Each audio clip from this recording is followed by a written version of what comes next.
Donc merci à toutes et à tous d'être là pour cet atelier sur réinventer la ville avec et pour les animaux.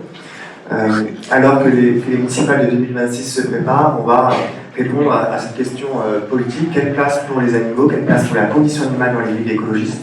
Est-ce que c'est un sujet, une question secondaire, ou alors c'est un sujet central à la croisée des enjeux de biodiversité, de climat, de santé, d'éthique et aussi de récits politiques que l'on souhaite porter dans les municipales en 2026? Pour répondre, nous allons échanger avec 4 intervenantes. Je commence par le bout, Réjeanne Sénat, qui est donc politiste, directrice recherche CNRS à Sciences Po, qui est aussi autrice de plusieurs livres, donc Comme si nous étions des animaux, qui est paru en 2024 aux éditions Seuil, collection libellée, j'ai bien tout. Ensuite, nous avons Alix Ménélot, qui est donc à l'Association des végétariens de France, responsable du pôle VG Cantine et VG Politique.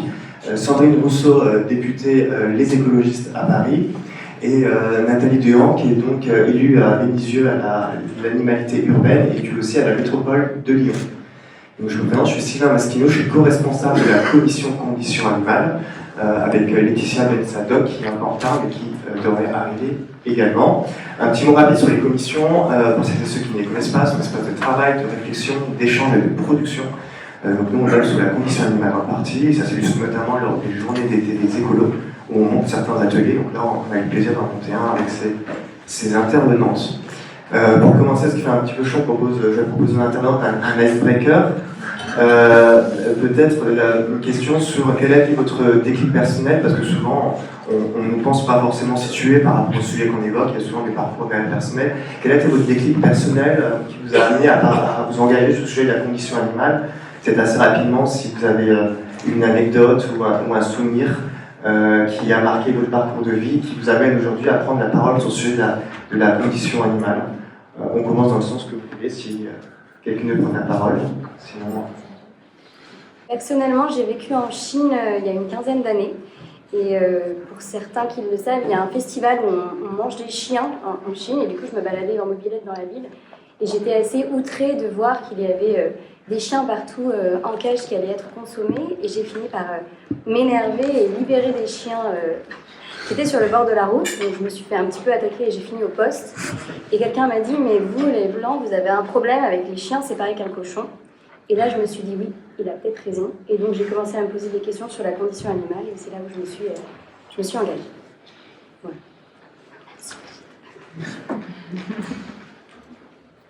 Moi, c'est une affiche en janvier 2011, et oui, c'est très marquant, je me souviens très bien. Il y a eu un avant et un après, une affiche faite par plusieurs associations, dont 30 millions d'amis, et la FBB, sur... il y avait une vache magnifique, je me souviens, une vache magnifique aux yeux rousses, aux yeux noirs, il y avait marqué « Cet animal va mourir dans d'atroces souffrances dans 10 minutes ». Et il n'y avait rien de gore, hein, juste une vache magnifique, voilà. Et bah, ça ne m'a jamais quittée, en fait. J'ai eu une prise de conscience très forte à partir de ça. Moi, c'est par le combat sur les violences sexuelles, puisque sur les violences sexuelles, quand on est dans ce militantisme-là, on déconstruit beaucoup de choses, et on déconstruit notamment les rapports de domination. Mais aussi les rapports de violence sur le corps, puisqu'on s'interroge énormément sur pourquoi tous les corps n'ont pas la même valeur, pourquoi on peut prédater, pourquoi on peut prendre comme ça des corps et que ça soit dans une forme d'impunité ou d'acceptation sociale. Et il y a beaucoup de passages entre les luttes féministes et les luttes antispécistes, puisque il y a une forme de continuité dans ce qui nous appartient ou ce qui ne nous appartient pas, les corps qui nous appartiennent et les corps qui ne nous appartiennent pas. Et moi, c'est par là que j'ai commencé à m'interroger. Juste peut-être, déjà, c'est intéressant qu'on nous pose cette question, alors que je pense dans un débat sur la question des inégalités économiques et sociales, on ne nous demanderait pas à quel moment vous vous êtes dit que c'était injuste les inégalités économiques et sociales. Qu'est-ce qui a fait un choc moral chez vous? Donc, je vais vous parler de mon choc politique, parce que je considère que c'est un choc politique, mais j'aimerais qu'on pose la question pour tous les autres sujets, et pas uniquement pour ce sujet, parce que c'est un sujet de justice, un sujet d'inégalité, un sujet de violence. Donc voilà, ce petit point fait, moi je viens d'un milieu rural et les gentils de ma vie c'était mes grands-parents qui avaient en particulier des lapins j'avais celui que je considérais comme plus un copain, ce qui était bizarre parce que je le remettais ensuite dans sa cage en trouvant ça normal, j'avais 6 ans, mais quand même. Et un jour, j'ai compris, le matin, je ne l'ai pas trouvé, et mes grands-parents ne m'ont même pas inventé une histoire, parce que pour eux, c'était tellement normal. Ils ne m'ont pas dit non plus que je l'avais mangé, or j'ai compris que je l'avais mangé. Et en fait, depuis ce jour-là, je vois des bouts de cadavres arriver. Mon univers, qui est un milieu rural du sud-ouest, je me suis sentie complètement décalée. Et donc, on dit souvent que les antispécistes sont des bobos.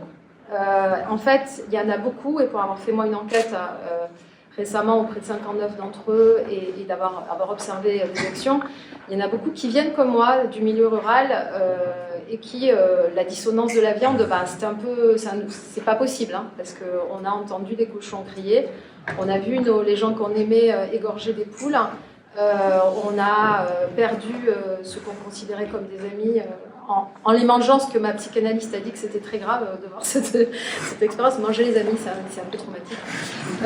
Surtout quand tout le monde a l'air de trouver ça normal. Même ceux qu'on considère comme les gentils de notre vie. Donc voilà, c'est à partir de ce moment-là que j'ai eu un choc politique. Et je tiens au fait de dire que c'est un choc politique, pas un choc moral, parce que sinon, on a l'impression qu'on est des hypersensibles, un peu mal dans notre peau, limite pathologiques. Alors que je trouve que c'est ceux qui continuent à vivre dans un monde où on considère que certains meurtres ne sont pas des crimes et que notre vie est fondée sur la mort d'autres individus qui ressentent de la souffrance. C'est ceux-là qui sont pathologiques. C'est pas ceux qui ouvrent leur communauté d'empathie et ne veulent pas participer de cette société. Merci.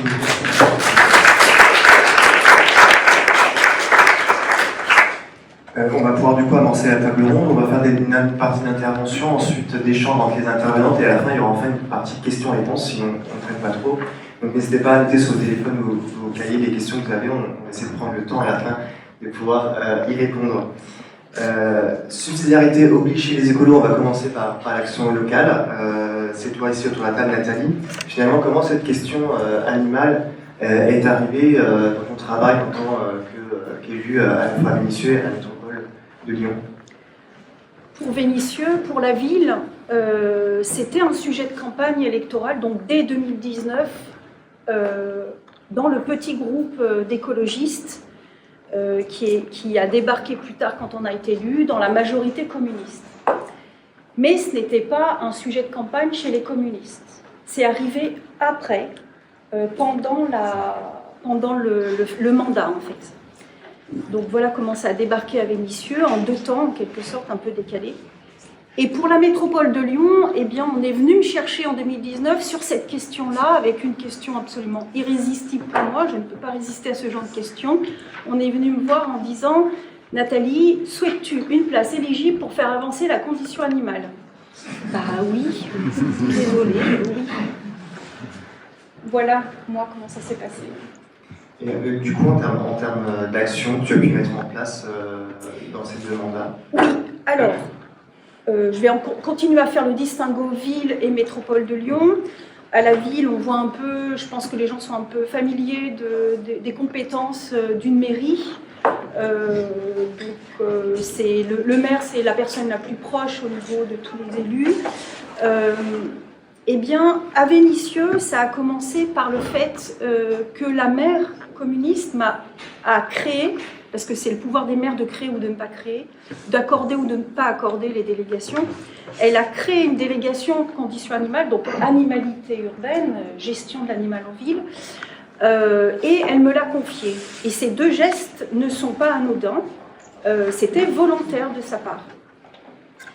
Donc depuis 2022, alors même que cette maire qui ne visibilisait pas l'action de la mairie était déjà engagée depuis 2012 sur des questions d'animaux errants qui avaient été très très maltraités à l'époque et elle avait commencé à faire des campagnes de stérilisation de chats errants avec la SPA, ce qui fait qu'on a un long partenariat avec la SPA sur cette question de l'errance des animaux en général avec une fourrière et de l'errance des chats qui est beaucoup plus touchy.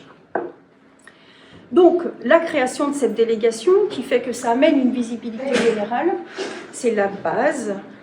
Et on oublie souvent, quand on n'est pas élu, quand on arrive en tant qu'élu, on apprend très vite qu'on n'a que la moitié du ciel. Hein, il y a les élus, d'accord, mais il y a aussi toute l'administration. Donc, il est très bien d'avoir un duo engagé sur la question animale. Il y a les élus, mais il y a aussi tous les services.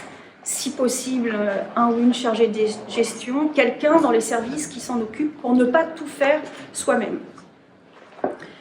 Donc, cette création, il y a eu, alors, moi, ça m'a paru être génial, alors peut-être que, en tant que, pour les personnes non élues, ça n'a pas l'air très spectaculaire, mais la création au niveau administratif d'une ligne budgétaire consacrée aux animaux.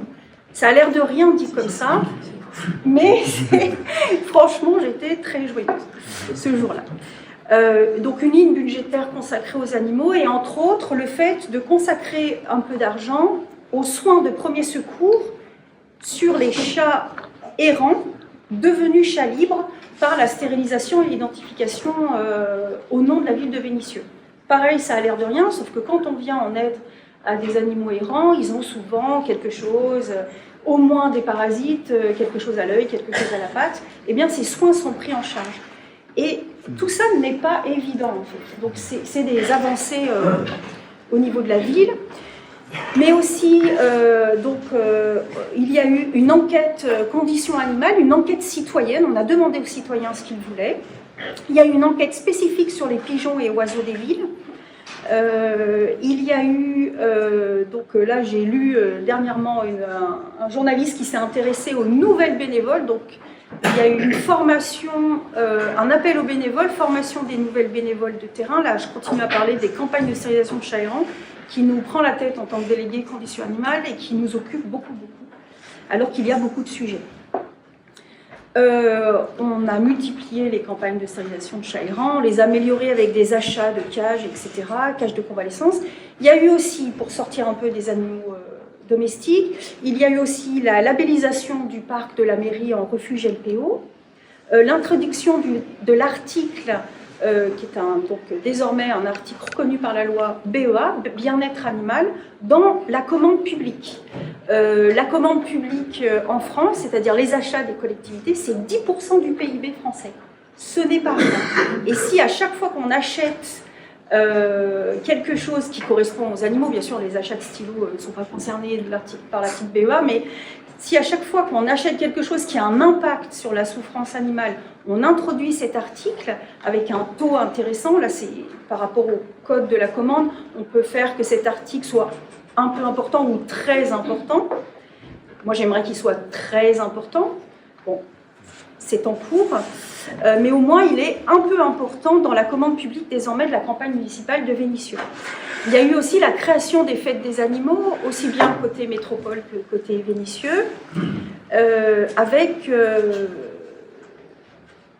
et donc je m'arrête là pour la ville de Vénissieux, et pour la métropole de Lyon, il y a eu une mission conditions animales pour la première fois, dans cette immense collectivité qui est la métropole. La métropole de Lyon, c'est à la fois le département et la communauté de communes de la moitié de l'ancien Rhône, quoi. En gros, c'est la deuxième collectivité de France. Il y a eu une mission conditions animales donc, qui m'a été confiée par le président de la métropole, avec notamment plusieurs décisions et une décision concernant une enveloppe budgétaire pour l'accompagnement des communes concernant encore cette fameuse campagne de stérilisation de chats errants qui est mal comprise, mal appliquée par les communes. Et ce niveau-là de département et de communauté de communes permet d'accompagner 58 communes avec la métropole de Lyon. Et je reviendrai là-dessus par rapport au fait que ça peut devenir une expérimentation intéressante ailleurs. Super. Et à Lyon aussi, il y a une végétalisation des lieux scolaires. Tout à fait. Alors, le collègue de Lyon n'est pas là aujourd'hui, mais il a réussi à avancer dans la ville de Lyon énormément la condition animale. Je suis vraiment très fière de lui. Et entre autres, par rapport au menu, c'est assez spectaculaire. Il y a désormais, on va dire, 3 types de menus, enfin 2 types de menus, puis le troisième, c'est que les gens peuvent mixer. Le premier type de menu, il y a 50% de végétariens. Voilà, c'est le menu petit bouchon, je crois. Et l'autre menu à Lyon, quand on est un enfant des cantines municipales, l'autre menu, c'est 100% végétarien, donc avec beaucoup de protéines végétales, et c'est le menu jeune pousse. Eh bien, il y a énormément de demandes pour le jeune pousse, pour le mixte, et puis il y a aussi des demandes pour le petit bouchon. C'est une vraie réussite à l'échelle de la ville de Lyon. Tu parlais d'expérimentation au niveau local. Selon toi, comment l'échelon local est aussi un moyen d'anticiper et d'aller même au-delà de la loi, de ce que permet le cadre législatif sur la commission locale? Oui. Bon, moi j'ai les mains dans le cambouis. Les délégués conditions animales ont les mains dans le cambouis. On est en face de la souffrance animale, mais aussi de la souffrance des associations de terrain et des bénévoles de terrain. On est aussi en première ligne pour l'énervement des gens qui tapent des fois allègrement sur les délégués conditions animales, quand ça avance pas, bien sûr. Donc c'est super, on est pris entre deux feux. Mais on voit directement ce qu'il se passe, ce qu'il manque, dans quel cadre législatif la première collectivité en face des Français, c'est-à-dire la mairie, ce qu'elle peut faire réellement pour les animaux. Donc là, on a de quoi expérimenter des choses. Et je reviens sur cette fameuse mission conditions animales avec l'enveloppe de 50 000 € accordée aux communes de la métropole de Lyon dans le cadre des campagnes de stérilisation de chats errants. C'était une première, c'est pas parfait, il y a plein de choses à réajuster, voilà. Mais ça, par exemple, c'est une expérimentation intéressante qui pourrait être reproduite à l'échelle d'autres collectivités. Je reprends cette question des chats errants. Beaucoup de gens ici sont engagés pour les animaux les plus tués, c'est-à-dire évidemment les animaux d'élevage. Simplement, on voit quand on est délégué conditions animales, et il y en a eu 200 dans ce mandat-là, c'est la première fois qu'il y en a autant, on voit que beaucoup de gens sont sur le terrain pour les chats errants. Et que c'est une demande vraiment qui prend beaucoup d'espace et beaucoup de temps. J'allais dire, plus vite on règle la question de la souffrance des chats, plus vite on se consacre au reste. Et on ne peut pas zapper en fait cette question quand on est élu de l'errance des chats, et je ne le veux pas non plus. Donc en fait, on a une méconnaissance de ce qu'est la loi de 99 sur le chat libre. On a une méconnaissance des différents statuts du chat. Ça part dans tous les sens en France, le statut juridique du chat. Il y a le chat errant qui n'appartient à personne. Il y a le chat de propriétaire qui appartient à une personne physique. Il y a le chat libre qui appartient à une personne morale, donc ou une association ou une collectivité. Et ce statut de chat libre, c'est tout le travail des bénévoles de terrain. La course, c'est de faire passer les chats du statut de chat errant au chat libre. Eh bien, pourquoi au niveau national, la loi ne nous aide pas, nous, délégués conditions animales? Ce qui nous aiderait vraiment, c'est une obligation de la stérilisation. Sauf que ça retombe sur les épaules des maires, qui déjà ont beaucoup de choses sur les épaules. Et là, on a une expérimentation où on a d'autres collectivités qui s'occupent de compléter en quelque sorte ce que font les maires. Là, c'est un coup de pouce financier, ça pourrait être autre chose. Si cette charge, qu'il n'y ait plus d'animaux errants, et notamment des chats, dans les rues de France, si cette charge ne reposait pas que sur les maires, mais sur d'autres collectivités, on aurait une loi super intéressante.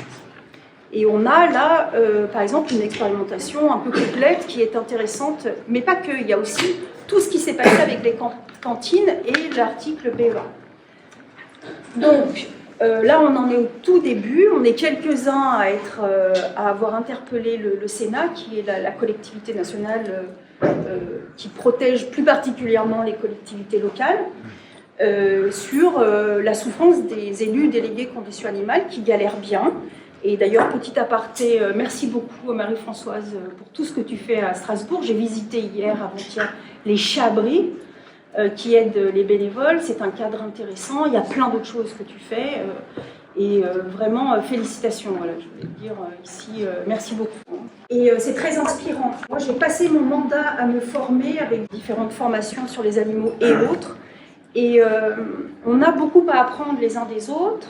Et à mon avis, un groupe, je l'appelle de tous mes voeux, un groupe des délégués conditions animales qui ont eu cette expérience, on a un recul maintenant de quasiment un mandat, c'est-à-dire 6 ans, avec un dialogue avec les élus nationaux, avec ce qu'on pourrait faire. Et là où la loi n'existe pas et on en aurait besoin, elle existe et elle nous met des bâtons dans les roues, ou elle existe partiellement et il faudrait l'amender.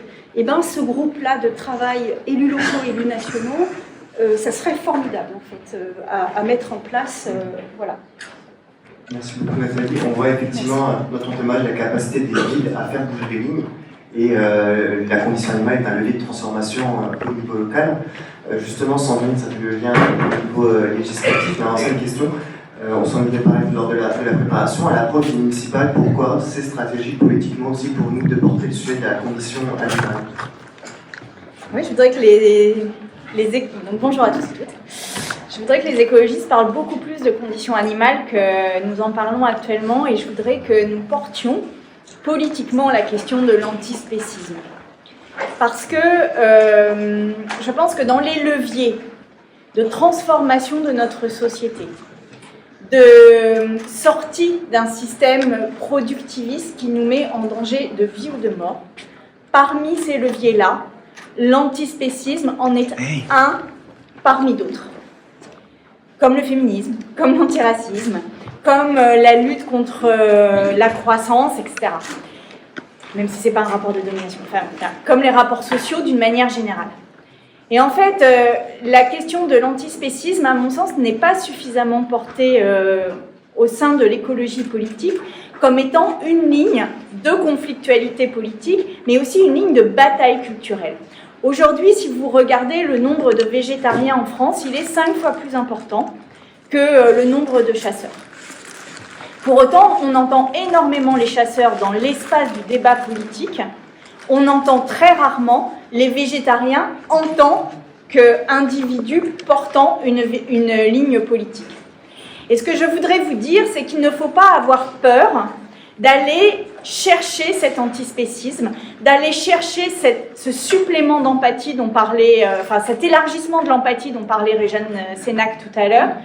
Ça fait partie de cette transformation du monde. Et en face, le Rassemblement national, l'extrême droite, propose au contraire un projet politique de restriction de l'empathie, de rabougrissement de l'empathie, où ils diminuent la sphère de l'empathie et ils sortent de ce qui mérite l'empathie ou pas, évidemment une partie des animaux, mais aussi les personnes migrantes, les personnes étrangères, etc. Et en fait, je pense que dans la bataille politique qu'il y a actuellement à mener, cette question de l'empathie est première, en fait. C'est-à-dire, nous sommes dans une bataille de cela. Nous sommes dans une bataille du respect, nous sommes dans une bataille de la dignité, nous sommes aussi dans une bataille de l'empathie. Et si nous commençons à dire que, nous les écologistes, si nous commençons à dire que manger de la viande, c'est comme manger des légumes, eh bien, en fait, nous perdons une partie de la bataille politique que nous devons mener. Parce que ça n'est pas vrai que c'est pareil de manger des légumes et de la viande. Il n'y a pas les mêmes rapports sociaux derrière, il n'y a pas les mêmes abattoirs, il n'y a pas les élevages intensifs, il n'y a pas la même capacité à comprendre l'autre non-humain comme scientient ou non scientient. Et en fait, si nous renonçons sur cette bataille-là, alors nous renonçons sur la philosophie même de l'écologie politique, qui est que nous sommes dans un respect de l'autre, qu'il soit humain ou qu'il soit non humain. Et vraiment, moi j'entends qu'il y ait un sujet avec les éleveurs, j'entends qu'il y ait un sujet. Mais quand on parle de barbecue et de virilisme, par exemple, et que derrière nous renonçons à mener la bataille politique pour dire que oui, c'est une bataille de l'extrême droite. Aujourd'hui, il y a des vidéos TikTok financées par les réseaux d'extrême droite qui donnent de la viande rouge à des bébés pour leur donner de la force. Il y a des régimes qui sont uniquement carnistes, qui sont revendiquées comme uniquement carnistes. Et derrière cela, il y a toute l'agro-industrie qui finance et soutient quelque chose contre lequel nous luttons. Et si nous ne comprenons pas que la consommation de viande est aujourd'hui l'objet d'une bataille culturelle et que cela fait partie du rétrécissement du terrain que nous avons concédé à l'extrême droite, eh bien, je pense que nous nous trompons de combat politique. Et c'est la raison pour laquelle je voudrais vous dire que dans les villes, dans les municipalités, il y a un projet politique de respect des animaux et d'un autre rapport aux animaux apporté dans les municipales. Que ce soit les animaux que l'on mange, que ce soit les animaux qui sont considérés par les autres comme nuisibles, que ce soit les animaux sauvages à l'intérieur de la ville, ou que ce soit les animaux domestiqués à l'intérieur de la ville, sur tous ces animaux-là, nous devons avoir un discours extrêmement fort, tranchant et différent. Parce que c'est comme cela aussi que l'on ira chercher chez les gens des émotions qui ne sont pas celles de la peur et du repli, mais qui sont celles, au contraire, d'un affect positif vis-à-vis de la nature et de la planète. Et les municipales sont le moment pour le faire.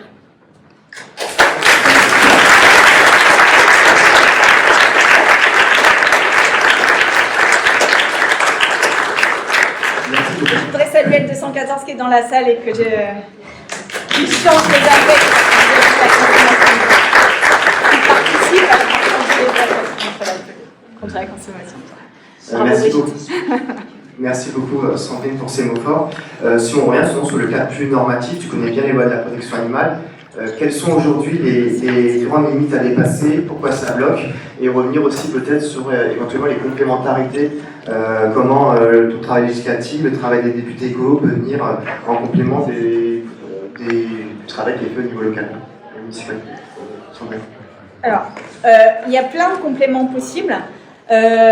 Par exemple, sur les menus végétariens, sur l'obligation ou pas de proposer une offre végétale aux enfants, ça fait partie des batailles que nous menons à l'Assemblée nationale. Mais derrière cela, il y a aussi tout un tas de batailles qui se voient moins contre les fermes-usines, contre les élevages de saumon industriels. Et en fait, dans la loi du plomb, par exemple, on a beaucoup parlé de l'acétamipride parce que c'était quelque chose d'important puisque ça mettait en danger la santé.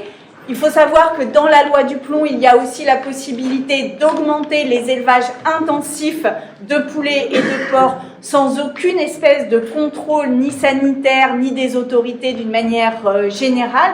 Et que, en fait, dans ces lois-là, nous menons une bataille à chaque fois contre tout cela. Mais nous menons aussi une bataille sur les animaux des zoos, sur les animaux des Marineland, sur la manière de faire en sorte que l'animal à l'intérieur de la ville ne soit pas représenté comme un objet que nous enfermons, maîtrisons et que nous donnons à voir, mais que ce soit des animaux avec lesquels nous vivons dans une forme d'équilibre et d'harmonie. Et tout cela, nous avons mené la bataille, et je dois saluer le travail, parce qu'on ne salue pas suffisamment le travail des collaborateurs et collaboratrices parlementaires, mais de Théo Garcia-Batin, qui m'a énormément aidé sur cette question de l'antispécisme. Et nous avons, c'était parmi les députés, si ce n'est la députée, je pense, qui a le plus porté d'amendements sur le fait de gagner cette bataille culturelle. Et je peux vous dire qu'à chaque fois, eh bien, nous avons des surprises en fait sur ça, parce qu'à chaque fois que nous portons un amendement, à chaque fois que je porte un amendement, eh bien derrière j'ai vraiment énormément de messages. Parfois j'ai même des dizaines de milliers de messages, comme quand on avait fait une question écrite sur les orques du Marineland où est-ce qu'il était, à Menton, c'est ça? À Nice, à Nice. Où là, c'était des dizaines de milliers de messages qu'on a reçus. Et ce que je voudrais vous dire par là, c'est que ça n'est pas un petit combat, ça n'est pas un combat qui est médiatisé, ça n'est pas un combat sur lequel on va nous poser des questions dans les matinales de BFM et ailleurs, mais c'est un combat qui touche énormément de gens, en fait, vraiment. Et si vous deviez le prendre à bras-le-corps, même sur le plan, j'ai envie de dire presque du cynisme politique et du calcul politique, faites-le, même si vous ne rentrez pas là-dedans, parce que c'est quelque chose qui touche énormément les gens. Et à la fin, c'est aussi une manière d'instaurer un autre rapport au monde et une autre manière de vivre. Et vraiment, je voudrais que les écologistes soient beaucoup plus en avant-garde là-dessus que nous le sommes actuellement. Merci beaucoup. On évoquait aussi, pourquoi aussi c'est un sujet écolo, parce que la condition animale, c'est aussi un sujet de justice sociale, et notamment de végétaliser l'alimentation. Est-ce que tu pourrais nous en dire Oui, alors, il y a un groupe d'études sur la condition animale à l'Assemblée nationale, dans lequel il y a pas mal de députés RN en fait, qui se sont investis dans ce groupe, mais qui considèrent leur combat comme étant le combat du respect des animaux en dehors de l'assiette. C'est-à-dire qu'en fait, tout ce qui... Parce qu'ils peuvent être partie prenante d'un combat sur l'expérimentation animale, par exemple, ils peuvent être partie prenante d'un combat sur les animaux dans les zoos, etc. Mais dès la fin du groupe de travail, ils vont à la cantine de l'Assemblée et je les vois manger de la viande. Et en fait, c'est pour ça que je vous dis que là-dessus, sur l'alimentation végétale, il y a vraiment une bataille culturelle à mener très fortement parce qu'ils n'iront pas sur ce terrain-là. Et en fait, nous avons proposé des amendements pour qu'il y ait 2 repas par semaine qui soient végétariens. Dans la loi qu'avait proposée aussi Marie Pochon, il y avait des propositions d'offres végétales. Et en fait, à chaque fois qu'on fait une loi sur l'agriculture, nous proposons des offres végétales. Moi, je voudrais juste dire une chose, c'est que quand j'ai parlé du barbecue, j'ai énormément entendu en critique que c'était un discours de bobo des villes, que c'était un discours bourgeois, et qu'en fait, les classes populaires devaient être protégées de leur consommation de viande d'une certaine manière, et qu'on ne devait pas aller les chercher là-dessus parce que elles devaient déjà elles mangeaient mal et qu'en fait manger de la viande. Voilà. Et moi, je voudrais juste vous dire qu'aujourd'hui, les catégories sociales qui mangent le plus de viande sont les catégories les plus populaires. Et ce qu'elles mangent, c'est de la viande importée, c'est de la viande recomposée, c'est de la pire des viandes, en fait, sur le plan sanitaire. Et aujourd'hui, dans les populations pauvres, l'enjeu, c'est d'avoir accès aux légumes, en réalité.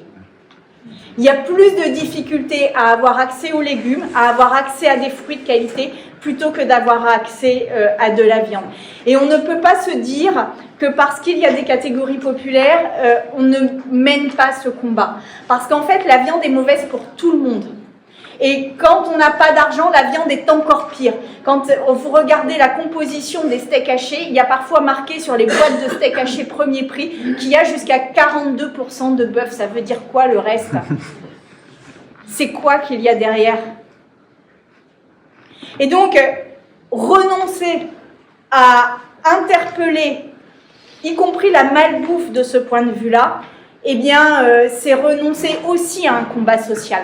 Parce que les maladies issues de la mauvaise alimentation touchent davantage les catégories populaires que les catégories plus aisées.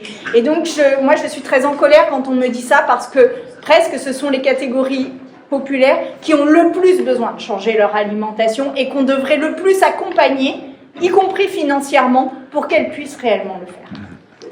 Merci beaucoup, Sandrine.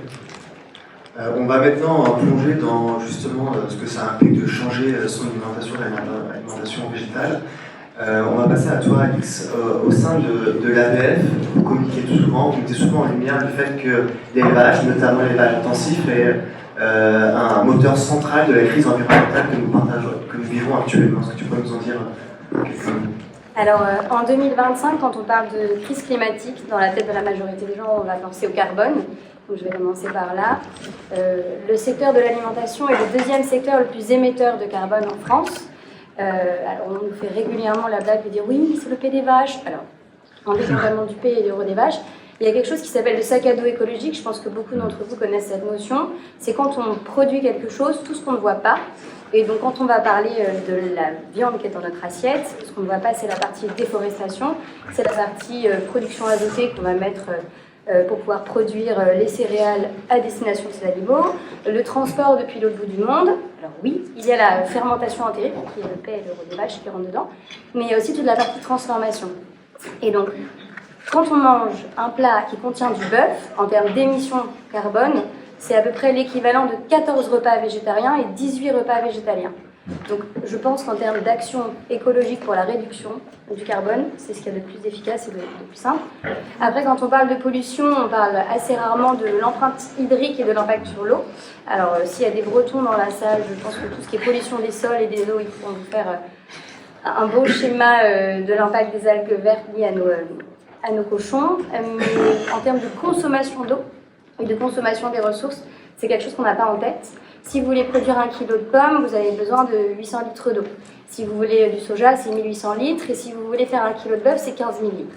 Alors moi, personnellement, je ne me rends pas compte de ce que ça fait 15 000 litres. Donc j'ai fait le petit calcul. Un bain, c'est 150 litres. Donc la petite côte de bœuf entre amis du barbecue du dimanche, c'est 1000 bains. Alors, je vous dis pas qu'il faut prendre un bain tous les jours, hein, c'est pas ce que je suis en train de dire. Mais 10 000 bains, ouais, on aurait du mal. Mais ce que je veux vous dire, c'est que quand on entend des politiques qui disent qu'il faut absolument fermer le robinet quand on se brosse les dents, il faut fermer le robinet quand on se brosse les dents. Hein.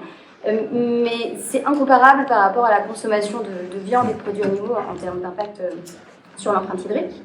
Il y a autre chose dont on parle assez peu quand on parle d'environnement, c'est qu'on parle peu de biodiversité. On a tendance à parler que de carbone et pas de biodiversité. Mais du coup, quand on réfléchit en termes d'augmentation de viande, il y a une augmentation des surfaces agricoles qui sont nécessaires pour pouvoir stocker ces animaux, les faire pâturer et produire des céréales pour les nourrir. Donc si on prend, je vous donne beaucoup de chiffres, mais c'est pour que vous ayez en tant qu'élu des clés pour pouvoir justement transmettre l'information.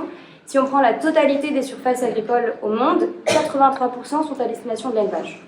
Ça veut dire qu'il n'y a que 17% qui sont directement à destination des humains pour nourrir les humains.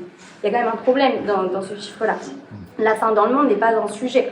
Si on récupère ces 83% de terre, il n'y a plus de problème d'accès à l'alimentation. Donc c'est un vrai problème social, mais c'est un problème de concentration des espèces. C'est un problème, on le sait tous pour les orang-outans quand il y a eu toute l'histoire avec l'huile de palme, et maintenant je pense que tout le monde voit des orang-outans quand on voit un peu de Nutella, mais il y a exactement la même problématique quand on parle de l'élevage, et on a du mal à faire le lien avec la viande. Et par exemple, alors quand on parle de biomasse, si vous mettez tous les mammifères sur une balance, sacrée balance, vous avez que 4% qui sont des animaux sauvages, et 96% c'est quoi? Des humains et des animaux pour nourrir les humains. Donc on a eu un accaparement de la biodiversité et une concentration des espèces qui est dramatique. Un autre chiffre moi, qui m'avait choqué, c'était que si on prend tous les oiseaux qui existent sur la planète, 71% c'est de la volaille. Alors quand moi, je peux même pas expliquer ça à mes enfants, me dire non, là les petits oiseaux, non, en fait t'as 71% qui sont dans des cages et qui sont liés à l'alimentation et à la dénuguette. Donc il y a un vrai problème de biodiversité. Et le dernier point, on parle d'élevage, mais je voudrais aussi parler de l'aquaculture et de la pêche, qui fait aussi partie de l'élevage et qu'on a tendance à oublier. C'est de la pêche de poissons, ok, mais il y a l'aquaculture, et donc il y a de l'élevage de poissons. Donc l'année dernière, vous avez un excellent rapport qui est sorti par l'association Bloom, qui vous explique tout le système au niveau du saumon. Pour produire 1 kg de saumon, il faut 5 à 8 kg de poissons qui ont été pêchés, avec du chalutage, avec des explosifs et des choses qui détruisent les écosystèmes, pour pouvoir avoir des sushis. Donc il y a un vrai souci au niveau de l'élevage sur tous les éléments de pollution qui existent de nos jours. Merci beaucoup. D'un point de vue santé, maintenant, parlons un peu santé, qu'est-ce qu'on sait des effets réels de la consommation de viande, et surtout de la surconsommation de viande, parce qu'on consomme beaucoup de viande. On entend aussi en parallèle que les végétariens se sont dit toujours qu'on a potentiellement des carences, et quand on peut mettre des élus, des politiques publiques où on va réduire la viande, dire que pour les enfants, ça peut être problématique de réduire cette proportion de viande dans leur alimentation, même si on l'a vu, comme disait Sandrine, c'est pas forcément une réalité. Alors en termes de nutrition, je vais quand même donner les avantages de la viande, parce que c'est la base. La viande, ça apporte quoi? Ça apporte des protéines, du fer et certaines vitamines du groupe B. Sinon, le reste, c'est de l'eau. Les protéines, on a cette espèce de mythe en France de on va être carencé en protéines. Alors, quand on parle de nutrition, il y a une donnée importante à avoir, c'est vous prenez votre poids et vous multipliez ça par 0,8. Et ça va vous donner le nombre de grammes de protéines que vous avez besoin. Donc vous faites 100 kg, vous avez besoin de 80 grammes de protéines. Voilà, ça c'est quand vous êtes un adulte classique. En France, on est à peu près à 1,5 g de protéines par kilo de poids par jour. Donc on a 70% de trop de protéines par rapport à ce qu'on est censé avoir. Donc oui, vous avez des pays qui ont des carences en protéines, mais pas nous. Nous, on est plutôt en surreprésentation. Et donc, qu'est-ce qui se passe quand on consomme trop de viande et quel est l'impact sur la santé? Vous allez avoir une augmentation significative de l'IMC, des risques d'obésité, des risques de diabète de type 2, des risques de maladies cardiovasculaires. Pourquoi? Parce qu'en fait, qu'est-ce qui bouge vos artères? C'est de la graisse animale cuite. Moi, j'avais travaillé à l'Institut du Cœur en Touraine, et on disait, ce qui vous bouge les artères, c'est la viande, la graisse animale cuite. Mais vous avez aussi une augmentation de beaucoup de cancers, le cancer du côlon, le cancer du poumon, le cancer du sein, et j'en passe. Et puis après, vous avez une augmentation des AVC. Donc globalement, si on prend les premières causes de mortalité en France, je pense que si on faisait le lien avec la consommation de viande, elle monterait quand même assez haut derrière le tabagisme et l'alcoolisme. Donc il y a un vrai sujet au niveau de... Voilà, je ne vais même pas parler des maladies rénales. Pour ce qui concerne du végétarien chétif et carencé, quand on pense aux 83%, je vous ai parlé tout à l'heure des surfaces agricoles qui sont à destination des animaux, ça produit que 30% des protéines dans le monde, je crois, et 18% des calories. Il faut que je vérifie mes chiffres. Mais ce que je veux dire, c'est que l'humanité ne se base pas sur la viande pour avoir son alimentation en protéines. Les protéines, il y en a dans les céréales, il y en a dans les légumineuses, donc il y en a beaucoup. Et donc si on prend, moi j'ai une fille de 2 ans par exemple qui fait 10 kilos, ça voudrait dire qu'il faudrait qu'elle ait 8 grammes ou 9 grammes pour les enfants de protéines. Alors dans une tranche de jambon il y a 6 grammes, donc si je lui donne un bout de pain avec, je lui ai déjà explosé les quotas. Donc non, les enfants n'ont pas de carence en protéines végétariennes puisqu'il suffit de peu de céréales et de légumineuses pour atteindre ces objectifs. Voilà, ça c'est quelque chose qu'il faut garder en tête. Au niveau des sportifs aussi, ça c'est question. J'adore quand on fait des formations pour les jeunes, j'adore poser cette question. Ils disent oui, mais j'aurais pas assez de muscles, je vais pas choper des nanas, enfin bref, voilà. Il y a des études qui sont sorties aux États-Unis il y a 2 ans qui prouvent qu'on a une meilleure récupération musculaire quand on consomme des protéines animales après l'effort. Après que cette étude soit sortie, il y a eu une explosion du nombre de protéines shakes à base de végétaux qui ont été vendus parce que les gens se sont dit « mais génial, je vais avoir plus de muscles en mangeant des végétaux ». Et il y a eu il y a énormément de grands sportifs que je pense vous connaissez tous qui ont végétalisé leur alimentation et qui ont attesté d'une amélioration de leur performance. Donc Venus Williams, je pense que la plupart d'entre vous savent pas. Lewis Hamilton a fait une annonce officielle en disant « une fois que j'ai végétalisé mon alimentation, je suis devenu meilleur ». Et puis alors pour les plus anciens d'entre nous, Surya Bonali qui était une patineuse artistique excellente, on a des ultra-trailers, on a le champion du monde de bodybuilding qui est vegan. Je pense qu'il n'a pas trop de problèmes de musculature.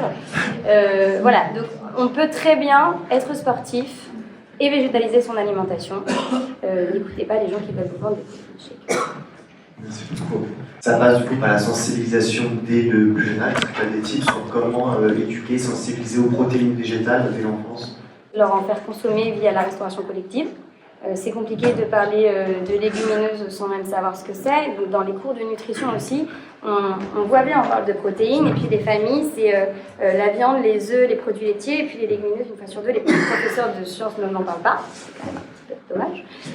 Et puis, oui, donc la priorité, c'est de le faire goûter, et donc c'est de passer par la cantine. Si les parents ne passent pas par la maison parce qu'ils n'ont pas l'éducation ou les habitudes culinaires de le faire, je pense que c'est le rôle des élus de proposer par la restauration collective. Et puis, de la sensibilisation aussi. Les enfants sont loin d'être bêtes. Il ne faut pas du tout sous-estimer leur capacité de compréhension, aussi bien sur l'écologie que la condition animale, avec une sémantique assez simple. On peut tout à fait leur faire comprendre des problématiques et dire, voilà, entre ça et ça, ça pollue beaucoup plus, donc du coup, il faut diminuer ça. Et les enfants sont tout à fait capables de comprendre les implications qu'il y a derrière. Donc faire de la sensibilisation dans les écoles, ça me paraît être quelque chose d'important. Merci beaucoup. Sandrine, tu voulais réagir? Oui, il y a juste une petite chose, et pardon, parce qu'après j'ai Jeanne. Mais pour vous donner l'idée que le combat est partout, je vais vous parler de la cantine de l'Assemblée nationale.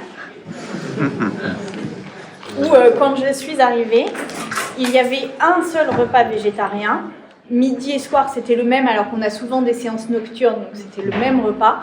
Et la plupart du temps, c'était des morceaux de soja qui devaient ressembler à de la viande avec de la sauce goût de viande pour les végétariens.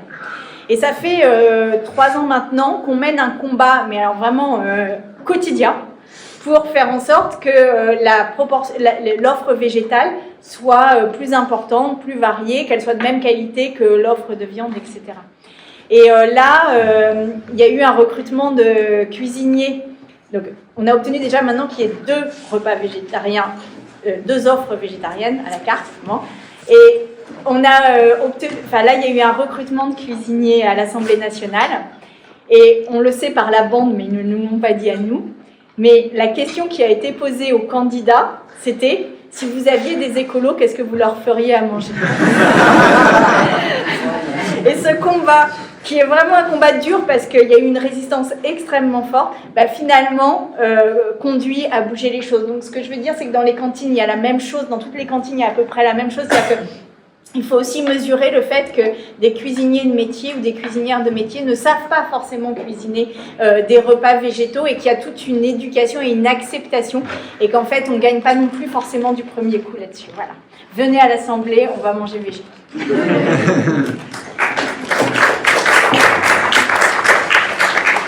Je reviens encore un peu vers toi, Alice, juste une dernière question.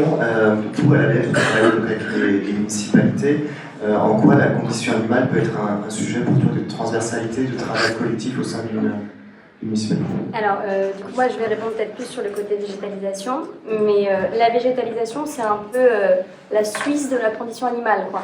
C'est-à-dire que c'est quelque chose qu'on peut facilement amener dans des débats globaux au niveau du conseil municipal et où on peut trouver des liens avec les différents délégués. Donc, typiquement, vous pouvez travailler avec l'éducation sur justement l'éducation, la cantine scolaire. Vous pouvez travailler avec l'élu sur les sports et dire, bah voilà, maintenant, ce serait bien que tous nos événements sportifs, l'alimentation soit végétale. Avec la culture, vous pouvez dire maintenant, tous les événements culturels, on va être sur de l'alimentation végétale. Typiquement, sur la partie sociale, tout à l'heure, tu en parlais, typiquement dans les quartiers populaires ou en ruralité, puisqu'on a les mêmes problèmes, moi qui viens en ruralité, sur les problématiques de besoins. L'accessibilité aux légumineuses pour pouvoir avoir accès à une alimentation nutritive et peu chère. Il y a une vraie éducation à faire. Et donc, ça permet de faire le rapprochement entre la condition animale et les autres pans et d'amener la condition animale vers des populations qui ne seraient jamais allées sur des problématiques de condition animale. Donc moi, je pense que c'est un très bon moyen de faire des liens. Et justement, les municipales, vous devez aussi porter ces sujets pour valoriser la condition animale. L'alimentation végétale vous ouvrira des portes qui sera peut-être plus compliquées sur des sujets comme les animaux liminaires ou des choses comme ça. Donc ouais, manger végé. Merci beaucoup, Alice. Nos rapports aux autres, nos rapports aux dominations et la place que nous donnons ou pas aux animaux. Réjeanne, pour cette dernière partie, pourquoi la condition animale, l'antispécisme dérange tant? Dans ce qu'on a entendu, on voit bien que ça incarne le fait que le personnel, l'intime est politique.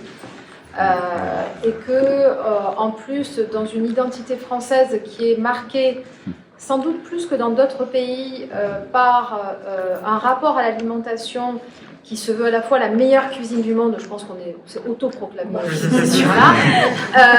Et puis, quand vous lisez la mythologie de Roland Barthes, bon, qui date des années 50-60, mais on n'a pas énormément évolué, le steak frites est un des thèmes qui est censé incarner la France, avec cette idée qu'on prend de la force à travers la viande. Donc vraiment, cette idée d'accaparement de cette partie plus naturelle, plus sauvage, et en même temps du raffinement par ce type de cuisine. Donc là, il y a vraiment aussi un côté, et on le voit par les réactions qui sont, par exemple, à tes interventions, Sandrine, sur l'attachement à ce type de cuisine, où les légumes sont associés à l'accompagnement. Donc on a comme ça tout un imaginaire, mais éminemment politique, de la puissance par l'accaparement, dans une dimension très écocidaire, de la même manière qu'on est censé être le pays des droits de l'homme, qui avons justifié la colonisation, l'esclavage, l'exclusion des femmes, voilà, leur minoration et toute forme de violence. On voit là qu'on est un peu dans un angle mort de la modernité politique, fondée sur ce que Achille Mbembe appelle le nécro-pouvoir, c'est-à-dire le fait que le pouvoir dans la modernité politique, et en particulier dans la grande France du pays des droits de l'homme, c'est le pouvoir de laisser vivre ou de tuer.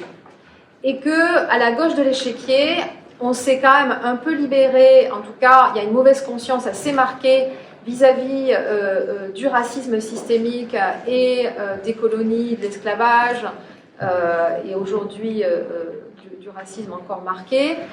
On se dit féministe et donc on dénonce en particulier les féminicides, les violences envers les femmes.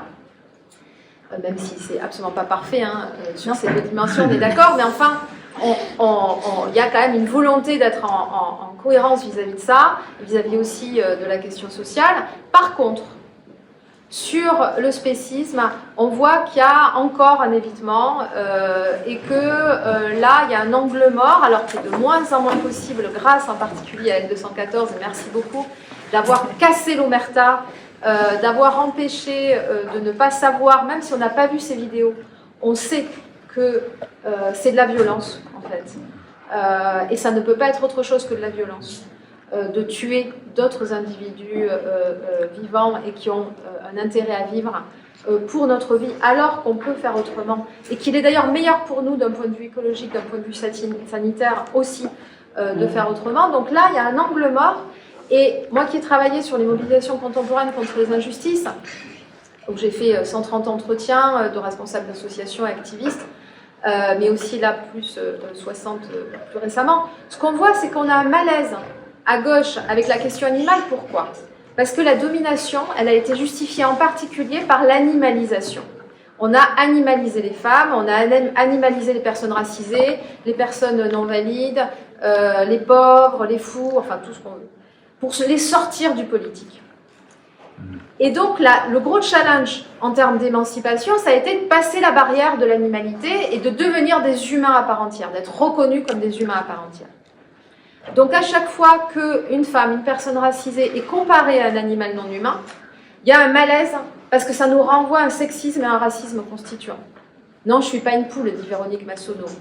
Christiane Taubira fait un recours qu'elle gagne parce qu'elle est comparée à un singe. Et on voit bien que là, il y a un malaise et que oui, il faut peut-être reconnaître, c'est pour ça que j'ai écrit un bouquin qui s'appelle « Comme si nous étions des animaux », il faut reconnaître que parler de réinventer la ville avec les animaux, pour les animaux, welcome, nous sommes des animaux, scoop. Et que si, en fait, on se dit, quand Sartre, dans Critique de la raison dialectique, il dit comment faire que les petits pois dans une boîte de conserve se reconnaissent comme des frères, en fait, on est tous des petits pois, on est tous des animaux. Et l'idée, c'est comment est-ce qu'on se reconnaît et comment est-ce qu'on fait des frontières de notre communauté politique. Et notre malaise, c'est qu'en effet, on s'est posé en haut de la hiérarchie, on a fait des classifications où on est en position de dominant en termes d'espèces animales.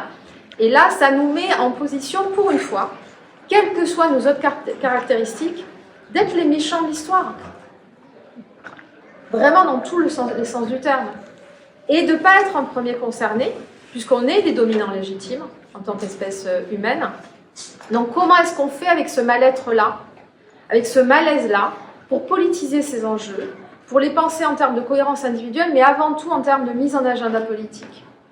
Et moi, dans cette enquête, il y a eu un moment que j'ai trouvé très intéressant. Je suivais une association qui s'appelle Futur Asso, qui faisait un micro-trottoir sur l'antispécisme. Et donc, ils demandaient, alors, dans un endroit particulier, hein, c'était Léal à Paris, moi qui viens d'un petit village de Hautes-Pyrénées, je pense qu'on n'aurait pas eu du tout la même réponse. Mais donc, ils demandaient, est-ce que vous êtes spéciste? Alors, au début, les gens ne savaient pas ce que ça voulait dire, parce que spéciste, qui a été fondé sur la même racine que sexisme et racisme par Ryder dans les années 70, c'est l'idée qu'en effet, on met l'espèce animale humaine au-dessus des autres espèces animales, puisqu'ils sont censés ne pas faire la distinguo entre le juste et l'injuste, alors que bien sûr, on a tous passé cette... je pense que tous les humains sont super au point là-dessus. Bon, passons. Et donc, il comprend ce que ça veut dire, la personne qu'on interviewe, et il dit, écoutez, je sais que c'est horrible, mais j'aime trop la viande froide avec de la mayonnaise, je suis un connard banal. Et en fait, pourquoi on est mal à l'aise? Parce que ça nous amène à prendre conscience qu'on est des connards banals. Je pense que la majorité d'entre vous savent qu'on est des connards banals sur le sexisme, enfin, j'espère, qu'on est des connards banals sur le racisme, mais en fait, la majorité ne savait pas qu'ils sont des connards banals sur le spécisme. Et que ça a des conséquences effroyables. Donc quand on met en face cette violence-là, et c'est vrai que beaucoup de personnes que j'interviewe me disent en termes de rapport à l'alimentation, que souvent quand on décide de ne plus manger de cadavres, ça met très mal à l'aise les autres. En fait. Ça les met très mal à l'aise et que c'est comme si on leur faisait violence. Parce qu'on est un miroir grossissant de le fait qu'ils continuent à vivre de la mort des autres. Et c'est là où l'intime est politique et où il faut beaucoup de courage pour être dans ce chemin de vie, en particulier pour des raisons antispécistes. Parce que quand on l'est pour des raisons sanitaires ou écologiques, et je pense que c'est un argument qui fait pour autant être utilisé, hein, mais c'est beaucoup moins dérangeant en termes d'organisation sociale et politique. Mais quand on l'est pour des raisons antispécistes, on est en miroir grossissant de cette société qui a été fondée sur le pouvoir de tuer ou de laisser vivre. Et en effet, comme le disait Sandrine Rousseau, il y a vraiment un enjeu de société sur qu'est-ce qu'on veut comme communauté humaine, comme communauté terrestre, comme communauté animale, et que le terme de vivant, par exemple, est intéressant, mais c'est un peu le new nature.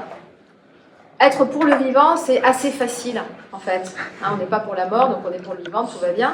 Sauf que même ceux qui défendent le vivant, souvent, ils justifient le rapport à la mort parce qu'ils continuent à justifier de l'élevage. Donc, il ne faut pas que ça noie le sujet sur comment est-ce qu'on peut porter une société où on est du côté de la vie, en fait. Merci beaucoup. Dans ton livre,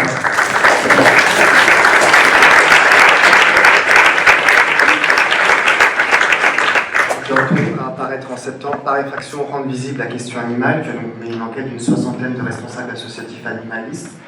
Quels sont les points communs? Qu'est-ce que tu pourrais nous dire de cette enquête de terrain, sans spoiler le livre, bien sûr?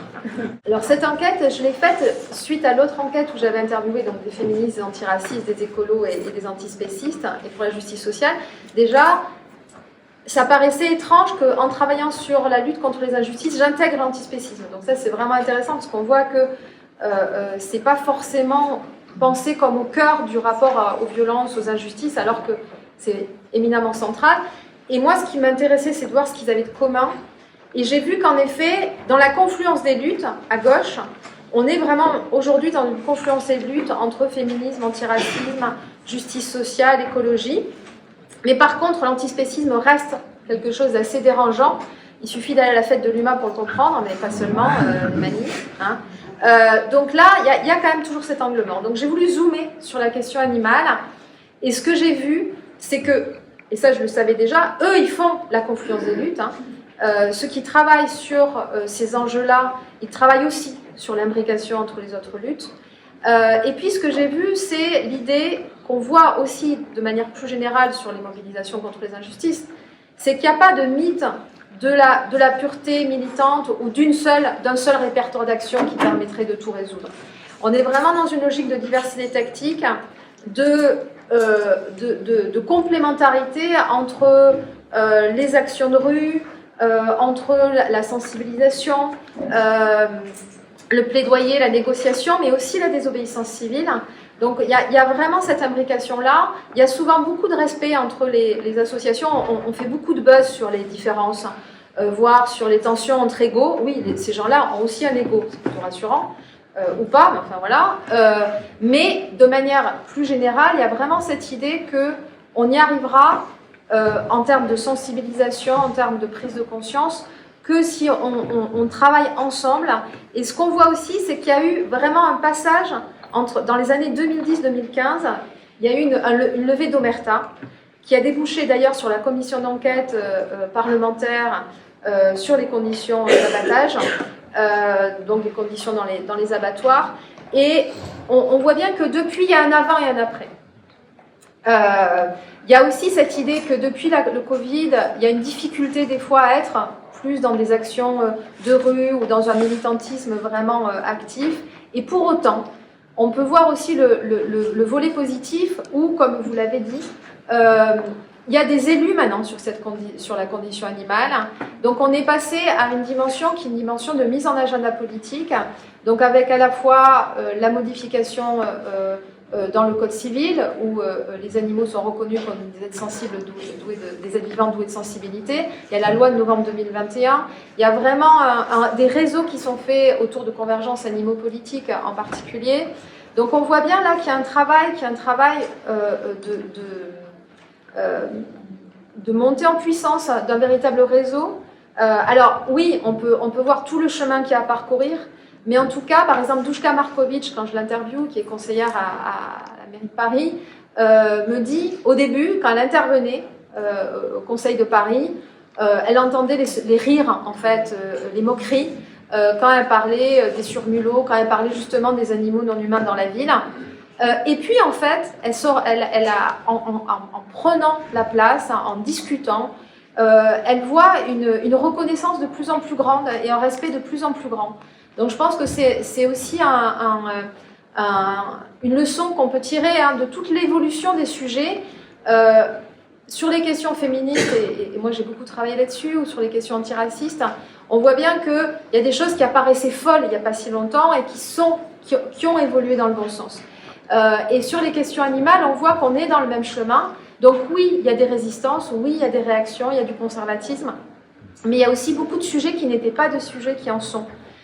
Donc ça, je pense que c'est quelque chose qui est porté de la SPA jusqu'à 269 libérations animales, en passant par l'outil bride. Voilà.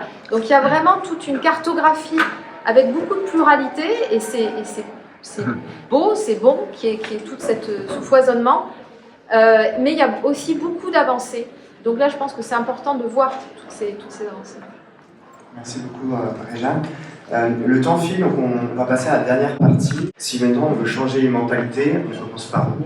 Et comment on peut lever les freins politiques, les freins culturels au changement? Oui, je pense qu'il faut vraiment assumer ce caractère de bataille culturelle sur l'antispécisme, comme sur bien d'autres sujets. Et je pense qu'il ne faut pas se laisser impressionner par la violence. Et là, je voudrais juste parler 5 minutes de la violence des attaques que nous pouvons subir quand nous défrichons un terrain. Évidemment, sur le barbecue, encore cet été, j'ai reçu de très nombreuses photos de barbecue et de steaks sur les barbecues. 3 ans après avoir dit la phrase, 3 ans après avoir dit la phrase, 3 ans de cyberharcèlement qui continue encore aujourd'hui.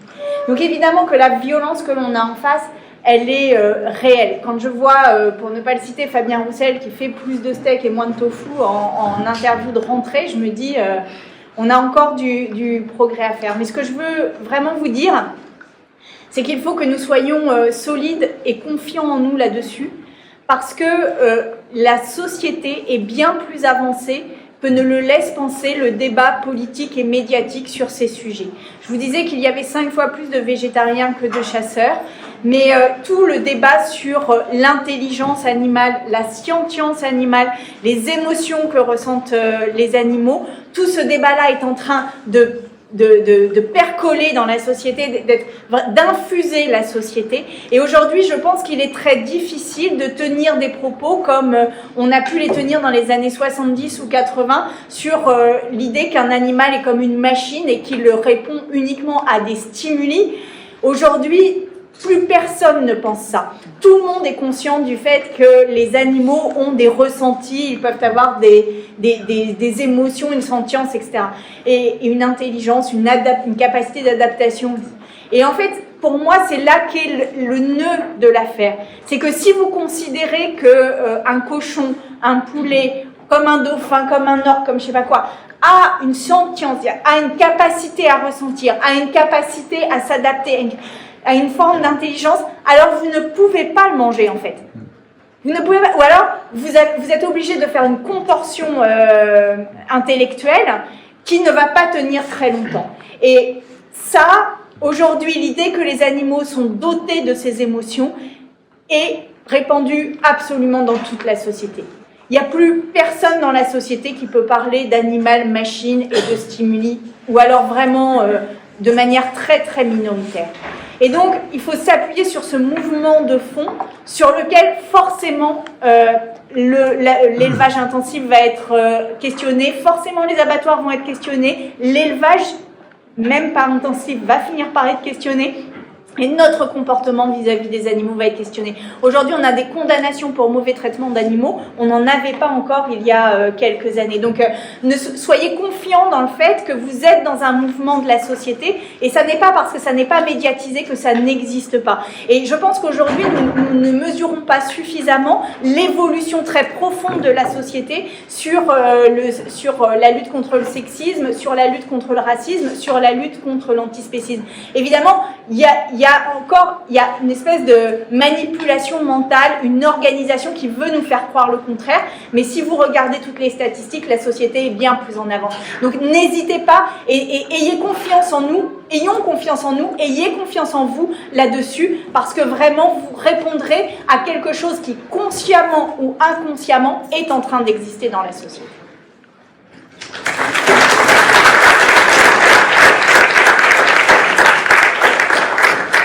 Merci beaucoup. Voici une autre intervention sur ce sujet-là de comment les freins politiques, culturels.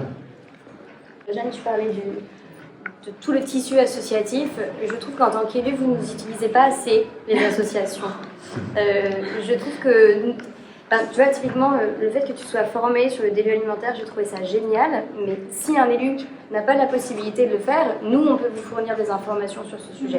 Nous, c'est notre quotidien, c'est notre travail. On se tue à la tâche pour vous donner des informations clés en main pour aider les animaux. Et vous avez des centaines d'associations extraordinaires sur la condition animale, sur l'alimentation, sur l'élevage surtout, qui sont là pour vous aider, qui le font, même si ça ne fait pas plaisir, bénévolement en grande partie. Et il faut nous utiliser, il faut savoir que nous, on est là et qu'on a les capacités et les ressources pour vous accompagner. Et donc, dans la sensibilisation, dans la fourniture d'informations, dans l'accompagnement, utilisez les associations.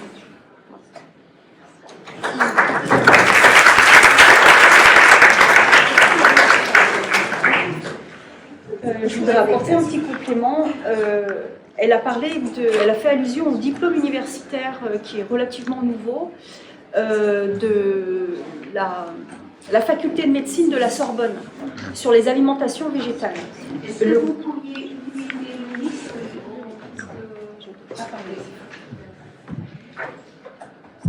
Alix fait allusion au diplôme universitaire que effectivement j'ai fait, mais que d'autres peuvent faire. Ce n'est pas réservé aux médecins. Je suis sûre qu'ils seraient ravis de l'ouvrir à des élus qui veulent se former sur cette question, en complément du fait d'utiliser les associations. C'est le diplôme universitaire de la faculté de médecine de l'université de la Sorbonne, qui s'est ouvert il y a quelques années, et qui étudie le consensus scientifique sur les alimentations végétales. Un peu extrémiste, je trouve qu'il devrait être obligatoire auprès de tout le monde. Bon, on n'y arrivera pas, hein, mais auprès de tous les élus au moins, ça serait vraiment génial. Voilà. Alors pour compléter, ça va peut-être faire un peu de contradiction, mais pour compléter les réponses à ta question, je cherche toujours, à titre personnel, je cherche toujours le consensus. Et il me semble que ce qui serait efficace, c'est d'emmener tout le monde sur cette question-là, puisqu'elle est transversale, elle commence à l'être beaucoup aussi sur les élus. Et j'ai été ravie, par exemple, mais c'est que de la politique de terrain, hein, bien sûr, hein, c'est pas du tout comme au niveau national. Parce que moi j'ai ouvert l'appartement. Ouais, aussi, c'est complémentaire. Ouais. Et en fait, non, mais c'est vrai que c'est sûr. Et en fait, par exemple, le vœu, on a passé un vœu à la municipalité en juin, le dernier conseil municipal, qui demandait la création d'une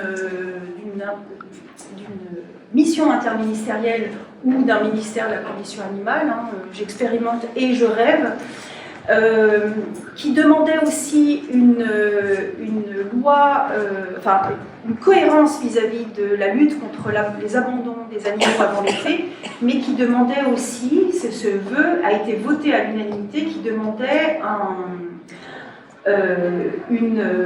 un audit sur tous les abattoirs de France. Et ben, j'étais très étonnée que tout le monde vote sans aucun problème ce vœu-là. J'ai pourtant cité L214. Donc, ça a été voté sans aucun problème. On a eu de graves soucis dans les abattoirs du Rhône, plus particulièrement ces derniers temps, et tout le monde en était conscient. Donc, il y a effectivement un travail peut-être de bootcup, backcup, un travail d'association et d'élus, un travail de rassemblement, mais aussi des fois, quand il faut, d'opposition et d'ouvrir la voie. Quand on est élu végétalien et qu'on demande à chaque fois, rien que notre présence avec les poux, on demande quelque chose, autre chose que de la viande et du fromage, déjà on ouvre les portes et il y a une difficulté. Mais rechercher le consensus est aussi un outil, voilà. Merci beaucoup. Et peut-être, tant qu'on est sous les ressources, vous vous rappelez aussi qu'il y a une commission condition Nima dans le parti qui a notamment travaillé ces derniers mois à un programme pour les municipales. On a fait 50 mesures pour les municipalités et des mesures qui sont plus adaptées à des territoires plus urbains ou plus ruraux, avec 10 mesures principales. Et donc ça va sortir à la rentrée en complément du programme national qui présentera lui uniquement les 10 mesures principales. Donc n'hésitez pas à vous appuyer sur ces productions. Donc sur les vrais outils qui sont à votre disposition, et bien sûr la commission reste aussi à votre disposition pour faire de la mise en réseau ou vous appuyer le cas échéant. S'il n'y a pas d'autres interventions, on va pouvoir en rester là et répondre à vos questions. Moi j'ai juste une petite annonce avant que j'oublie. À 15h45, on fait un atelier off, comme le off d'Avignon, vous voyez, le off du Festival d'Avignon. On fait un atelier off sur antispécisme, renouveau de la lutte écolo. Venez, il y aura Réjeanne Sénac. Et c'est sur la pelouse devant le site des universités. Voilà.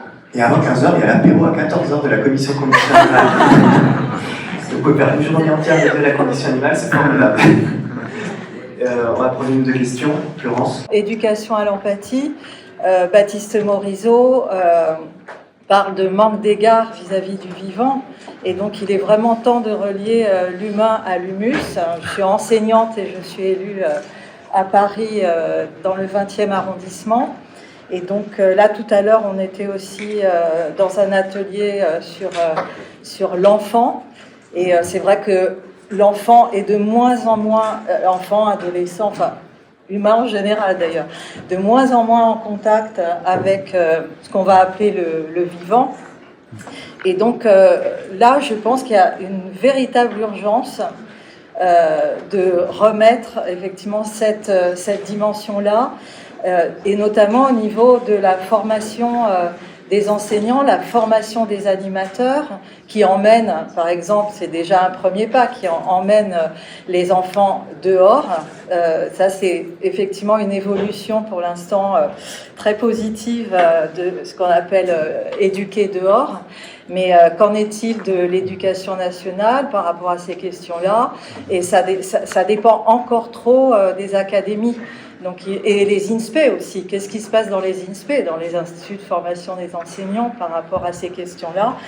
J'en parle en connaissance de cause parce qu'en 2018, j'ai reçu un blâme dont je suis très fière de l'Éducation nationale pour avoir mené un atelier sur le respect du vivant par rapport à l'animal domestique, l'animal sauvage, l'animal d'élevage. Donc on a avancé quand même depuis 2018, mais encore pas assez. Donc voilà, ma question porte sur l'éducation. D'autres catégories d'animaux non humains qui sont tout à fait présents dans la ville. Par exemple, les rats, les fourmis, les insectes en général. Mais oui, mais c'est aussi des catégories avec lesquelles beaucoup de citoyens sont en contact. Et est-ce qu'on a autre chose à réfléchir, à proposer que l'éradication chimique? Et en dehors de ça, dans des villes moyennes qui ont un ailleurs forestier ou des rapports avec les proliférations de sangliers ou de chevreuils, et où là, la solution, c'est la chasse régulée, etc. Donc, ces éléments-là, à mon avis, alors il y a peut-être encore d'autres catégories d'animaux qu'on rencontre par rapport à une politique municipale, mais sur ces éléments-là, on a directement, parfois, à se prononcer, à réagir. Du coup, je suis vraiment d'accord pour dire que c'est important que le Parti écologiste s'empare vraiment des questions animales. Je voulais ajouter que si on veut vraiment aller au bout, il faut vraiment parler aussi de véganisme et pas seulement de végétarisme. Mais je trouve que là, on n'en a pas assez parlé. Et je voudrais donner des exemples. Par exemple, quand on se considère féministe et qu'on est pour le droit des femmes, pas uniquement des femmes humaines, on peut considérer que les vaches qui se font inséminer tous les ans pour avoir du lait, elles se font violer, et que dans ce cas, il faut aussi lutter contre l'industrie laitière. C'est pareil quand on se dit écologiste que en fait, les vaches laitières, elles émettent aussi énormément de CO2 et que ces vaches, elles vont continuer à exister. Et il y a plein d'exemples comme ça, et je pense que c'est vraiment important d'aller plus loin. Et je voulais aussi dire que du coup, en tant qu'étudiante végane, c'est parfois compliqué de trouver des alternatives. Quand on va au Crous, c'est vrai qu'on a de plus en plus d'alternatives végétariennes, Mais les alternatives véganes, elles sont encore rares. Et moi, ça m'arrive d'aller au Crous et de ne pas pouvoir manger parce que j'ai pas d'alternative. Donc voilà, c'est un témoignage. Changer les lois pour éviter que les élus locaux, notamment, se retrouvent un peu en dernière ligne à gérer un petit peu les conséquences de politiques publiques nationales qui ne sont pas adaptées. Parce que je suis justement en train de créer une association en fait, qui vise à rassembler les élus locaux qui veulent agir pour les animaux, alors que ce soit des élus qui ont une délégation conditions animales ou pas, parce qu'il y a aussi moyen d'agir sans avoir une délégation conditions animales, et pour rassembler aussi les agents qui travaillent au sein des services, parce qu'ils ont aussi un rôle important à jouer effectivement là-dessus. Et aussi pour essayer les fédérer, pour pouvoir aussi amener en fait ce changement politique au niveau national, pour faire évoluer un petit peu le cadre dans lequel les élus locaux travaillent sur ces sujets. Donc je rejoins complètement cette remarque sur l'importance de cet aspect-là. Et comme ça intéresse peut-être aussi des gens dans cette salle, si jamais il y en a que ça intéresse, n'hésitez pas à venir me voir pour en discuter. Ou comme là, je ne me bats encore avec le site internet, sinon vous pouvez contacter Sylvain qui pourra renvoyer vers nous.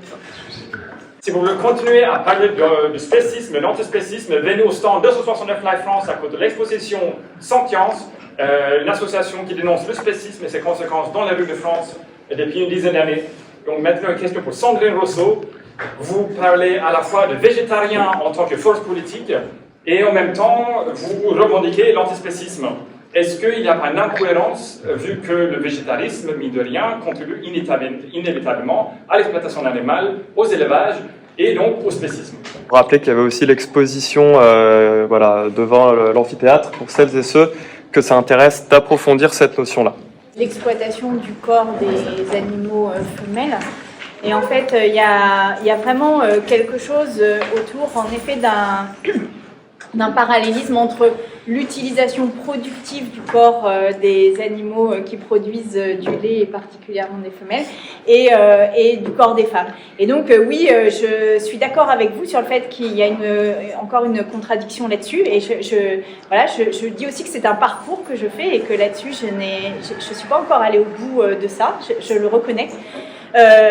Et surtout, je voudrais dire qu'il y a aussi des liens dans l'autre sens. C'est que moi, j'ai été très frappée quand j'ai monté l'association Parler d'écoute des femmes victimes de violences sexuelles, du nombre de femmes qui, dans leur dossier judiciaire, avaient le mot viande. C'est-à-dire qu'en fait, leurs agresseurs, très souvent, ont dit c'était un morceau de viande, ou alors t'es comme un morceau de viande, et en fait, comparer le corps de la femme qu'ils venaient d'agresser à de la viande. Et donc, c'est en cela qu'il y a un parallèle absolument à poursuivre, surtout que dans l'industrie du lait, en fait, on retire les veaux des vaches pour qu'elles puissent pouvoir utiliser leur lait et que ces veaux sont très souvent mangés. Donc, il y a encore cette étape-là à franchir. Mais en tout cas, je suis consciente de cela et je pense que la déconstruction du spécisme doit aussi avoir une dimension féministe, y compris jusque chez les animaux. Merci. On va libérer Jeanne qui enchaîne sur notre table ronde. Oui, d'ailleurs, séance de pub, je vais faire un canapé avec Marie-Charlotte Garin juste à côté. Et puis après, on se retrouvera donc à 15h45. Très rapidement, je pense que c'est intéressant de voir comment le politique, c'est faire émerger à l'agenda ce qu'on considère comme faisant problème et devant être pris en charge par la puissance publique. Et on voit bien que là, il y a des avancées quand même. Bien sûr, il y a des résistances, il y a de la divergence, il y a du conflit. La politique, c'est assumer une conception du juste qui peut être plurielle, et c'est ça la démocratie. Donc, quand vous parlez de consensus, on voit bien que c'est suite à des batailles, en fait. C'est suite au fait de faire émerger des sujets. Donc, c'est pour ça que des mobilisations à la fois portées par des associations, par des acteurs ou des actrices politiques sont essentielles pour pouvoir ensuite mettre en agenda des sujets et pouvoir faire des consensus, mais aussi de continuer à être dans des avancées. Sur la question végétarienne, on voit bien que végétarien, c'est autour de 2%, je crois, de la population. Si on regarde par contre les véganes, c'est beaucoup plus faible. Pourquoi ? Parce que c'est vrai que c'est beaucoup plus exigeant. Moi, j'ai fait un parcours là-dessus, par exemple, et c'est pas simple. J'ai d'abord commencé par être végane, parce que j'ai trouvé ça très logique. Comme j'étais en cantine, ça a été très difficile. Et là, c'est vrai qu'on voit bien comment il faut donner les conditions de possibilité de cette émancipation-là et de cette cohérence. Et que c'est très important, là, les acteurs politiques ont un rôle à jouer. Et que c'est vrai que c'est un peu comme l'écologie, hein, être cohérent écologiquement, c'est très difficile, par exemple, quand on est dans un milieu rural, parce qu'on doit prendre la voiture. Et de la même manière, pour pouvoir être cohérent sur ces enjeux-là, il faut que les acteurs publics donnent les conditions de possibilité. C'est pas pour autant que je les responsabilise. Et là, je suis devenue végane et je me sens beaucoup mieux dans ma peau, mais je mesure comment c'est difficile.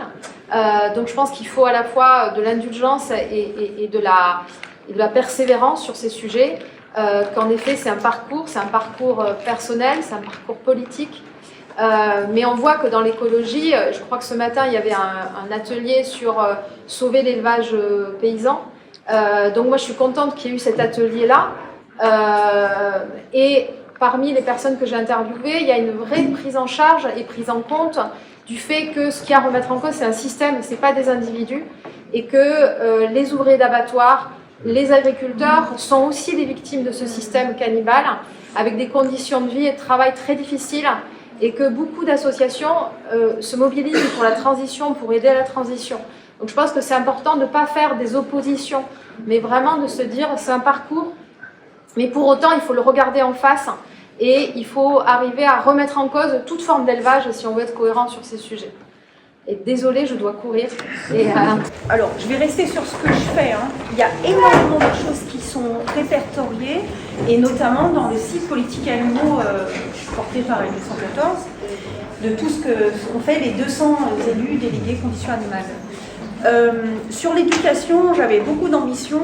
Là où j'en suis, disons que peut-être que j'ai semé des graines, et là où j'en suis, nous allons avec le conseil municipal des enfants et peut-être m'appuyer sur une association d'éducation populaire, nous allons nous doter d'un animal totem dans la ville de Vénissieux, et chemin faisant, bien sûr, c'est tout l'intérêt, éduquer au respect des animaux, et notamment des animaux mal aimés jusqu'à maintenant. Voilà, il y a beaucoup de choses à dire, mais je vais être synthétique. Et sur les animaux tués parce que, soi-disant, pouvant occasionner des dégâts,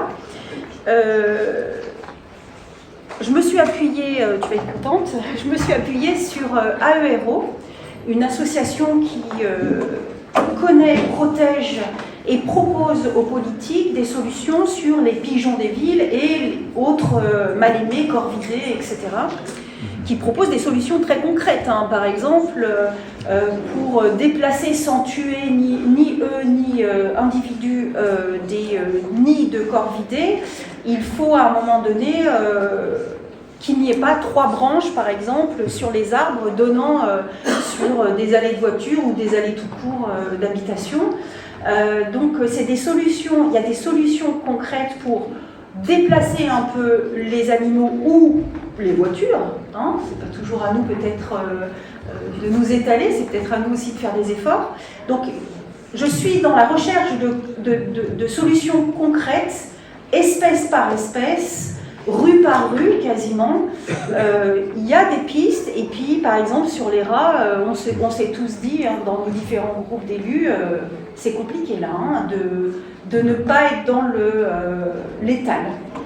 Et donc c'est beaucoup d'éducation populaire, beaucoup d'éducation aux bonnes pratiques. Voilà, donc on avance pas à pas, il y a des solutions, certaines sont sur le site Politique Animaux. Juste en rebond là-dessus, pour dire qu'effectivement, même notre partie, on a fait une motion sur les animaux liminaires, et donc on privilégie les méthodes non létales dans la gestion des animaux liminaires, et qu'à Paris, par exemple, sur la question des rats, on n'a pas de solution maintenant. On a un groupe de travail qui a été lancé par Anne-Claire Boux, adjointe à la santé, qui s'est portée à la santé, l'éducation santé à Paris, et que du coup, il y a des réflexions pour savoir comment on peut traiter ce sujet-là sans utiliser les méthodes létales comme on le fait actuellement. Souvent, dans les débats politiques, on parle de végétarisme parce qu'en fait, on est obligé de se baser sur les recommandations de santé de l'ANSES. Et donc, quand on parle de restauration collective, on a des taux de calcium qui sont tellement importants qu'on est obligé de mettre un produit laitier sur l'assiette. Donc, nous, les recommandations qu'on fait, ça va être d'avoir une entrée, un plat et un dessert vegan et de mettre le produit laitier en annexe. Mais quand on est politique, quand on est professionnel de santé ou quand on est associatif, souvent on se retrouve contraint à respecter la réglementation en termes de nutrition. Alors en début d'année, il y a eu les premières recommandations de l'ANSES vraiment sur le régime végétarien et végétalien. C'est une première pour la France, c'est un vrai pas qui a été fait. Mais il y a quand même beaucoup de réticences au niveau de certains professionnels de santé. Donc il y a de l'éducation à faire. Le DU typiquement est quelque chose de très bien sur la sensibilisation. Et donc souvent c'est un peu un abus de langage qui est fait aussi. On parle d'alimentation végétale et nous typiquement on est Association végétarienne de France, mais on dit AVF parce qu'on a beaucoup plus de véganes qui nous suivent et tout ce qu'on propose c'est de l'alimentation végétale, végane, mais dans la terminologie, dans la sémantique, souvent on est obligé d'utiliser le terme végétarien pour respecter les obligations de santé de l'ANSES et pour pouvoir justement éviter d'entrer sur des problématiques. Au niveau du Crous, nous on est là pour accompagner les Crous pour que tu puisses manger tranquillement. Donc tu vas me donner le contact du Crous et puis on va les contacter. Et donc il ne faut vraiment pas hésiter, même en tant qu'individuel, à nous contacter et nous derrière on peut faire le mouvement. Et c'est pas normal que tu puisses pas avoir accès à une alimentation, surtout en étant majeur et en ayant la capacité d'affirmer ton choix. Donc ça c'est clairement quelque chose sur lequel on peut agir. Et alors au niveau de la chasse, moi je vis en ruralité et donc quand je suis arrivée, j'ai acheté un terrain avec beaucoup d'hectares de forêt. J'ai découvert qu'il y avait de l'agrainage, donc on donnait 2 tonnes de maïs à l'hectare pour pouvoir faire en sorte qu'il y ait plein de cervidés et qu'il y ait énormément de sangliers sur mon terrain. Bien évidemment, je suis arrivée, j'ai arrêté, et donc j'ai eu des dégâts catastrophiques pendant 1 an puisqu'ils étaient habitués à être là, c'était leur maison, et au bout d'1 an, j'ai plus personne. Les seuls moments où chez moi, j'ai vraiment des ravageurs qui arrivent, c'est quand mes voisins font les chasses, et donc ils débarquent tous chez moi pendant 24 heures, et ils repartent. Donc il y a un vrai sujet sur l'accompagnement, et il y a un peu un faux débat. À partir du moment où on arrête d'agrainer, il va y avoir une perte naturelle, on va pas faire d'enfants si on n'a pas de quoi se nourrir, quoi. Les animaux sont loin d'être bêtes, ils l'ont compris aussi. Et donc il va y avoir une diminution de la population.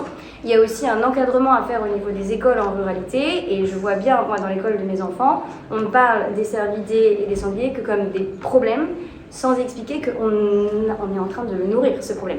Et donc il y a des associations qui travaillent à faire des réserves, à faire des choses. Encore une fois, allez voir les associations. Et donc du coup, il y a beaucoup de choses à faire sur ces sujets. Et ce qui me rend un peu triste, c'est qu'il y a un vrai sujet d'éducation. Typiquement, les enfants ne savent plus ce que c'est que les différentes sortes d'oiseaux, les différentes sortes d'insectes. C'est un insecte. Et quand on voit qui fait de l'éducation sur la nature en France, c'est qui? C'est la Fédération de chasse. Moi, les meilleurs outils que j'utilise pour apprendre à mes enfants, c'est la LPO et la Fédération de chasse. C'est quand même triste. C'est-à-dire j'ai un jeu de cette famille avec tous les insectes, les animaux. Et en fait, c'est dommage, c'est que l'éducation ne fait plus l'éducation aux vivants, ne fait plus l'éducation aux animaux. Et donc, il faut aussi se réapproprier ça. Et pour pouvoir mieux vivre avec les animaux, la dame avec ça fait raison, elle est partie. Il y a l'éducation à l'empathie, mais juste aussi à la connaissance de l'autre. Merci beaucoup à toutes et à tous d'être venus. Merci. La commission conditions animales, on a l'adresse email, c'est conditions animales à